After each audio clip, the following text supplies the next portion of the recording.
İrəvanın vəziyyəti haqqında ümumən nə deyə bilərsiniz?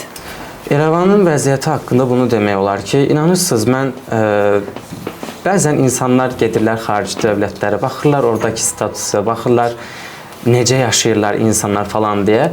Bəyənirsiniz, bəyənmirsiniz, deyirsiniz ki, aman, umurumda belə deyil. Amma əgər o torpaqlar sizin tarixi torpaqlarınızdırsa və orası doğrudan da belə pis vəziyyətdədirsə, çox üzülürsünüz. İrəvan indi hal-hazırda yaxşı deyil. İrəvan elə bilin ki, oradakı abidələrə, tikintilərə, Azərbaycanlardan və Albanlardan qalmış tikintilərə bir dəfə belə toxunsuz yıxılacaq kimi.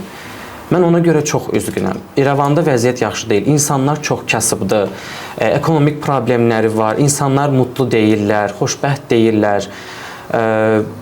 Yəni, misal üçün, bir müzik dinləmək istəyirsiniz də, bir canlı müzik dinləmək istəyirsiniz, bir dənə kafe tapmaq olmur orada. Legaldır, bəli. Amma deyirlər ki, bizdə yoxdur. Niyə? Çünki müharibədən sonra o qədər pis vəziyyətə düşüblər ki, indi çox geri qalmış bir çox geri qalıblar.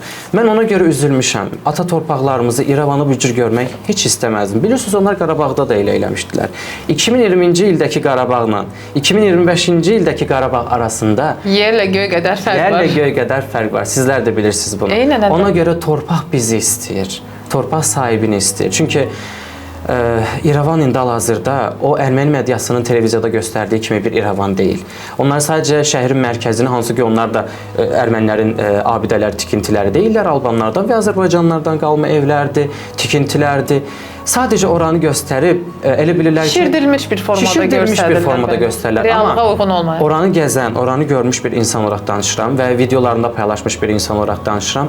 Vəziyyət heç yaxşı deyil. Çox acınacaqlı bir vəziyyətdə yaşayırlar. Çox acınacaqlı bir vəziyyətdə yaşayırlar.